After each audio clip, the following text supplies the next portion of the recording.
Bueno, las 11:55, hora argentina. ¿Mm? Nos vamos rapidito, vamos a cruzar la cordillera, nos vamos a Chile. Allí Ay, tienen una hora menos.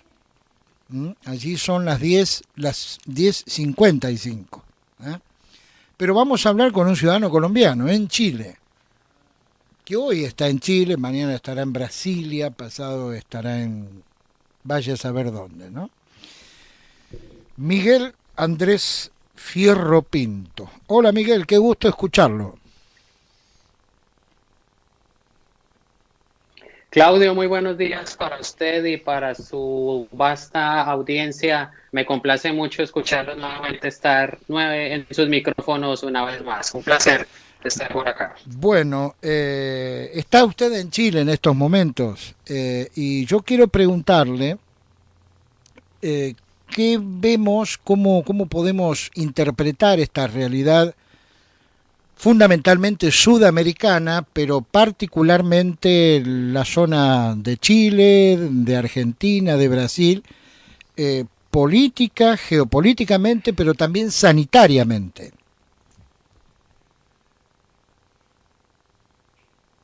Correcto, Claudio, bien lo has dicho, me encuentro en Chile hoy día, mañana en cualquier lugar de Sudamérica en esta épica labor que nos invita a trabajar, a luchar por la democracia, por la verdad, por la justicia, la concordia y hace que nuestros amigos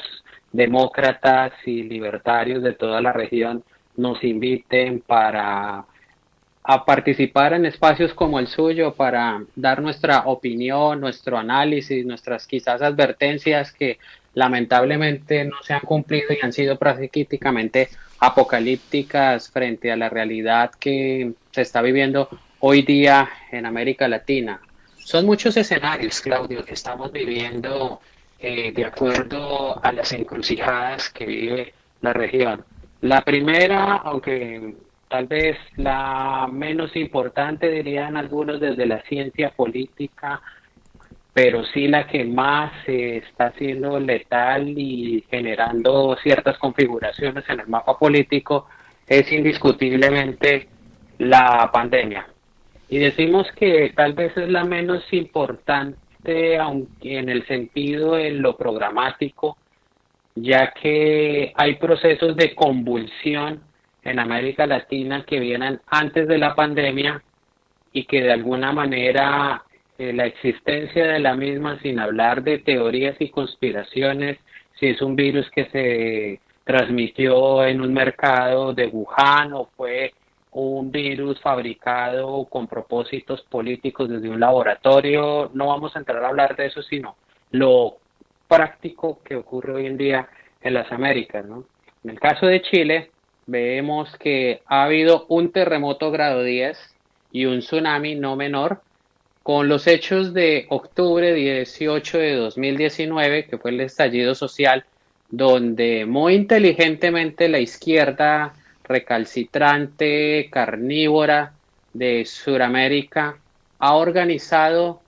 en los tiempos una encrucijada contra Chile y los gobiernos demócratas que defienden la libertad y el orden en América Latina, que no están alineados a las narrativas del Foro de Sao Paulo, el movimiento bolivariano, el Grupo de Puebla y todas estas multinacionales de, del comunismo manifestadas a través de distintas razones sociales o personalidades jurídicas. El caso de Chile, ese estallido social, como ya lo analizamos en anteriores ocasiones en estos micrófonos, condujo a la pérdida de cerca de 400.000 empleos, que para un país que ha tenido una estabilidad económica admirable, pues es algo mayor, sin sumar a los empleos que se han perdido en la pandemia, que no tenemos la cifra exacta en este momento, pero en América Latina han sido 17 millones. Entonces, recibir esas dos circunstancias de terremoto y maremoto no es algo muy fácil. Ujú. Ahora, lo que ocurre en un año electoral en Chile, altamente electoral, donde se tuvieron que postergar las elecciones en este país que estaban previstas para el domingo pasado, donde se iba a elegir asambleístas para la Asamblea Constitucional, alcaldes, gobernadores, concejales. y todo lo demás en lo regional, pues se tuvo que ver aplazado por efectos de la pandemia. Sin lugar a dudas, los pulsos políticos, las necesidades inmediatas que necesita la gente para sobrevivir, para poder trabajar, sin lugar a dudas empiezan a ser parte de una agenda política que no es fácil de manejar para el presidente que esté en su respectivo mandato en un momento de pandemia donde hay que tomar medidas drásticas desde lo epidemiológico de acuerdo Bien. a esos indicadores y versus lo macroeconómico y lo microeconómico en cuanto a la ayuda social. Entonces, esos escenarios van generando un ambiente de metástasis para los procesos políticos que hábilmente ha sabido administrar la izquierda sin sumar a las circunstancias que ellos han prefabricado, como en el caso del estallido social y la fecundación a través del populismo en una clase política que busca empobrecer a la ciudadanía para hacerla dependiente de las ayudas estatales, de las subvenciones estatales que necesita una persona para subsistir. Miguel, Entonces, es una encrucijada entre la espada y la pared para cualquier gobernante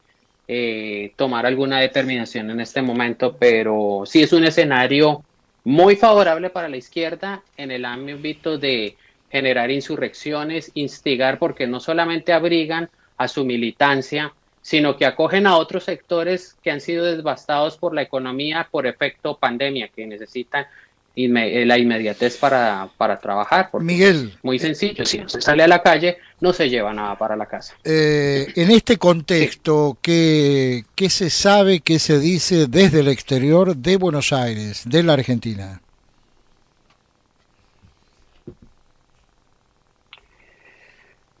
Las medidas que ha tomado el presidente Fernández en el marco de la pandemia tal vez no son distintas a las que han tomado uno y otro mandatario en la región y en el mundo desde la perspectiva de los confinamientos y las restricciones a, al punto que impiden la vida en comunidad y trabajar. Lo que sí se observa en la Argentina, desde lo que se observa de la Argentina, son los escenarios de doble moral de una clase política que sobrevive con el combustible, que su músculo, su combustible, su músculo, su oxígeno es precisamente que siga aumentando la pobreza para ser dependientes más a las personas de la existencia de un modelo económico que no sea el del progreso. Acordémonos que progresista, como lo presentan ellos, no hace parte de la definición etimológica y semiológica del progreso, sino es una manifestación del comunismo en cuanto a generar, es la misma culebra otra piel. Ahora bien, el presidente Fernández con una soberbia donde la falta de unos funcionarios conocedores del manejo de crisis, conocedores de las medidas económicas que se deberían tomar con respecto a lo técnico, donde se tenga que buscar un concilio entre proteger la vida y a su vez proteger la comunidad del desabastecimiento social, la falta de trabajo, se demuestra algo que no es muy extraño, una soberbia por parte de esa manifestación del peronismo en la Argentina, donde vemos los contrapulsos que ha tenido con el jefe, con el alcalde de Buenos Aires al respecto sobre las medidas económicas y la doble moral que tenían que utilizar, donde ahora sí fueron los enemigos número uno de las Fuerzas Armadas que protegieron en la Argentina a su propio pueblo de la sangre devastadora y fratricida del comunismo, ahora sí tienen que apelar para establecer el orden constitucional que no es necesario en estas alturas. Igual, pues hay una Fuerza Armada Ujú. obediente a un Estado de Derecho que reconoce el jefe de Estado, el comandante en jefe de toda Fuerza Armada en un país que es el presidente Bien. electamente elegido democráticamente. Sin embargo, las medidas económicas que ha tomado el presidente Fernández, que no son distintas a las de los demás pares en la región, donde catalogan o clasifican qué elemento es esencial para permitirle la actividad laboral, pues yo creo que lo más esencial para un ser humano es producir para llevar algo propiamente a su casa. Bien, Miguel. En cuanto a política exterior, pues el escenario es muy lamentable porque Argentina depende mucho de Chile, depende mucho de Brasil. ¿Y cuáles son los gobiernos que están precisamente en estos momentos, tanto en Argentina como en Chile como en Brasil? Una corriente que promueve el libre mercado, que apoya la salida democrática, pero no entendiéndolo desde el liderazgo de Nicolás Maduro, la salida democrática a un régimen de facto tiránico como es en Venezuela, y que el presidente Fernández haya salido del grupo de Puebla, que responde al ingenio, a la necesidad de un pueblo exiliado y un pueblo interno que día a día aguanta cada vez más hambre, donde el reconocimiento de cerca de 60 países del mundo, salir de ese bloque en la Argentina realmente es muy preocupante porque se muestra una vez más de qué lado de la historia está y que el presidente Fernández pertenezca en condición de presidente en ejercicio al grupo de Puebla, pues vemos que hay otra apuesta en el corto y mediano plazo para volver a teñir el mapa de rojo. Bien, Miguel, para finalizar, y desde ya le agradezco este diálogo, este contacto que, bueno, cada tanto tiempo mantenemos a través de la radio. Solo me resta preguntarle cuáles son las perspectivas o esa visión de aquí a los próximos 6 meses, ¿no? Usted sabrá que en la Argentina en este año hay elecciones, como hubo elecciones en otras partes del continente, incluso en países limítrofes. Correcto. Efectivamente, la crisis va a ser el primer criterio para el elector, va a ser tal vez un voto visceral y no un voto pensando en el largo plazo, y esa es la ventaja que quiere tomar el socialismo del siglo XXI en los países donde en este momento no está. Entiéndase Chile, Perú, Colombia, Brasil, que también tendrá un proceso electoral muy pronto, donde pues para Lula aparentemente iría Lula a la cabeza si no retractan esa sentencia que revocó la condena. En el caso de la Argentina, si bien el mal manejo de la crisis te puede ocurrir lo contrario a las pretensiones del Foro de Sao Paulo, donde no tiene mandatarios en los países como lo hemos reseñado,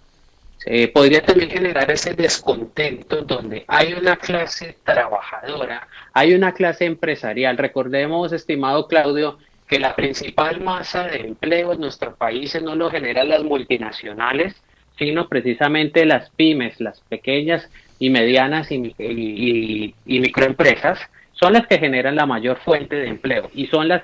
fuentes que se han visto más afectadas con las crisis. Los restaurantes que respondían a un emprendimiento de los ahorros de toda una vida, en 3, 4, 5 meses se vieron totalmente devastados porque no fue suficiente para ellos suspender, congelar o terminar contratos de sus trabajadores, sino las cuentas no pararon y sí aumentaron y continuaron el pago de arriendos, donde eso realmente es letal, es el cáncer de cualquier sistema económico no sólido como lo representa nuestros países.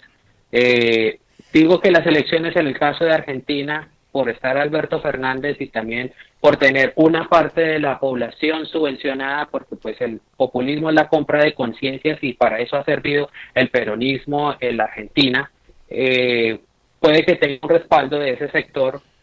ya que es algo que viene con una gestación desde hace casi 20 años, el populismo por parte de los Kirchner, la compra de conciencias.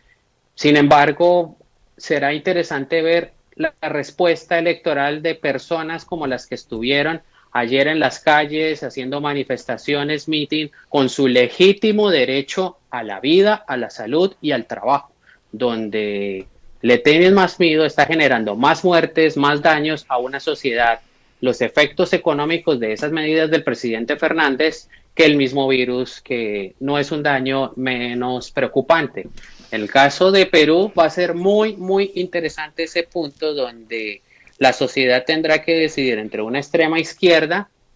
que ha sido muy alineada a Sendero Luminoso, muy cercana a todo lo que representa el gen político de Abimael Guzmán,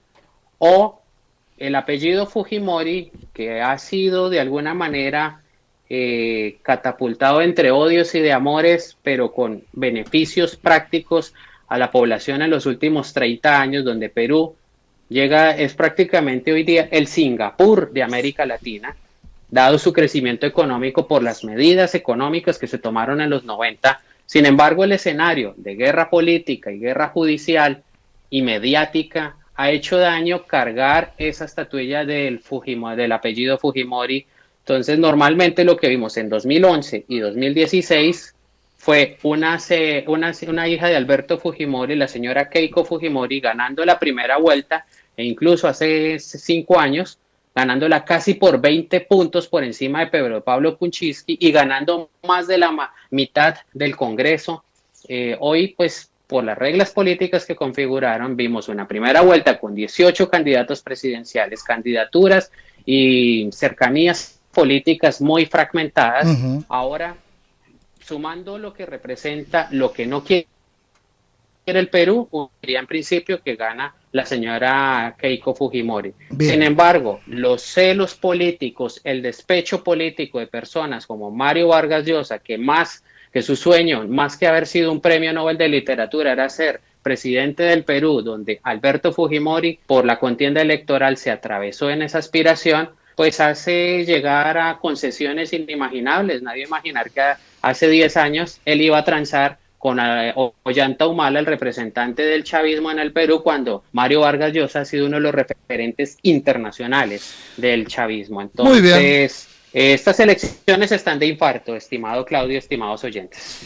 Estamos escuchando a Miguel Andrés Fierro Pinto. Él es analista internacional, es conocido a través, por lo menos en nuestra audiencia, a través de este micrófono. Miguel, le enviamos un fuerte abrazo y el agradecimiento de siempre en recibirnos a través de la distancia. Muchas gracias, estimado Claudio, para usted y para toda su audiencia. Siempre un gusto. Que tenga una buena jornada.